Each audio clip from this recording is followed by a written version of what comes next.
Welcome to Democracy Now!, democracynow.org, the War and Peace Report. I'm Amy Goodman.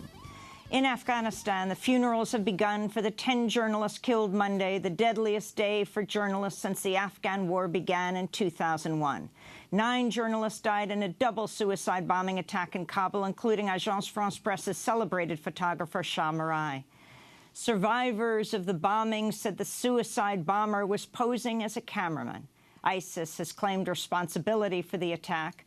A 10th journalist was shot dead Monday in the eastern city of Khost.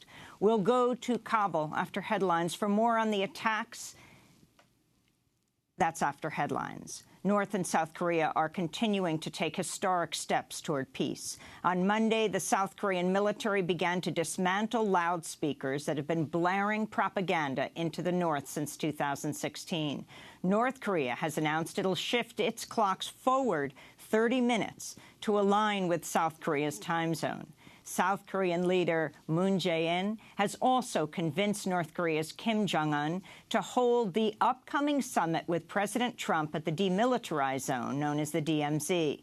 The diplomatic breakthroughs come after Friday's landmark summit between Kim and Moon, during which the two leaders pledged to denuclearize the peninsula and work to formally end the Korean War. Israeli Prime Minister Benjamin Netanyahu has accused Iran of lying about its efforts to build a nuclear weapon, only days before President Trump is slated to decide whether to pull the U.S. out of the landmark Iran nuclear deal. On Monday, Netanyahu unveiled what he claimed was a trove of stolen Iranian nuclear plans that he says prove Iran has violated the 2015 nuclear deal. Multiple experts and analysts immediately disputed Netanyahu's claims, saying he provided no evidence that Iran has violated the nuclear agreement. The International Atomic Energy Agency published a statement this morning saying it's found no credible indications of nuclear development in Iran after 2009. A spokesperson for Iran's foreign minister called Netanyahu an infamous liar and said his claims were ridiculous propaganda. On Monday night, Secretary of State Mike Pompeo refused to answer whether the Trump administration considered the documents evidence Iran has violated the nuclear deal. In California, 8 migrants who traveled to the U.S. border as part of a transnational caravan that has been repeatedly attacked by President Trump have been allowed to enter the United States to seek political asylum. The women and children walked through the San Ysidro port of entry only hours after Vice President Mike Pence arrived at the U.S. border and promised the migrants would be processed in line with U.S. immigration law. Over 100 more migrants from the caravan are still camped out on the Mexico side of the border. This is Kenya Elizabeth, the mother of 3 children from Honduras. I decided to join the caravan because I didn't have another option. The people who are chasing after me found me in Tapachula. Staying in Mexico is not an option.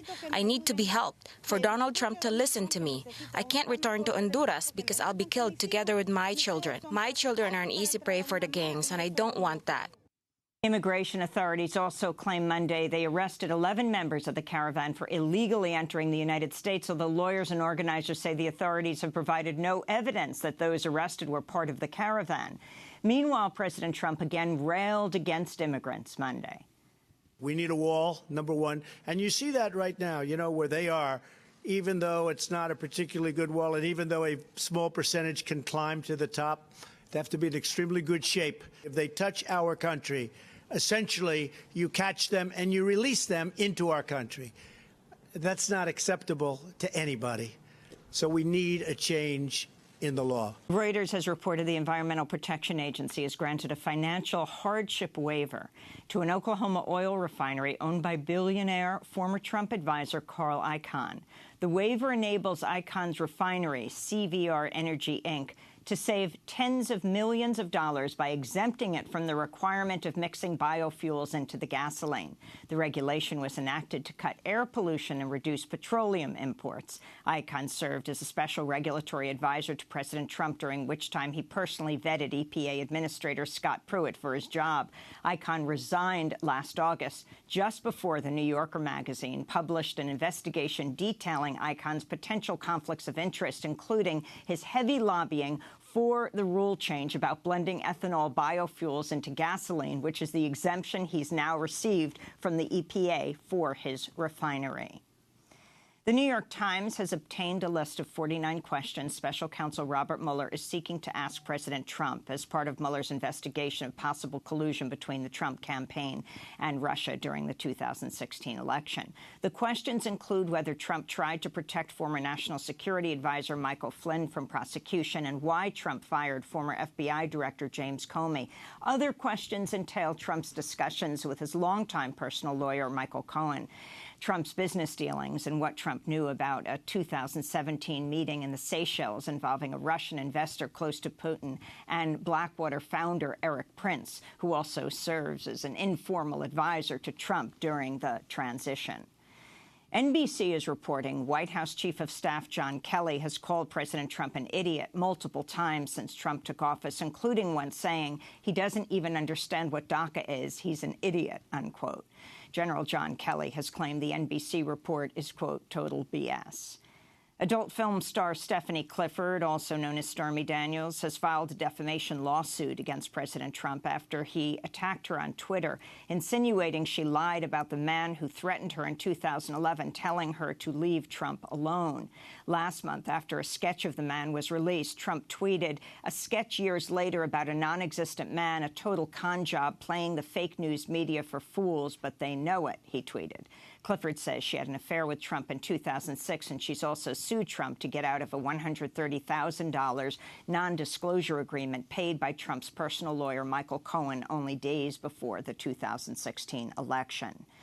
Former Alabama Republican Senate candidate Roy Moore's lawyers have filed defamation lawsuits against 4 of the women who've accused Moore of sexually harassing or assaulting them when they were teenagers or young women. Among the women Moore has sued is Lee Kaufman, who says Moore forced himself on her when she was 14 years old and he 32. Another woman he sued, Tina Johnson, had her home burned to the ground earlier this year, only months after she came forward to publicly accuse Moore of groping her without her consent back in 1991.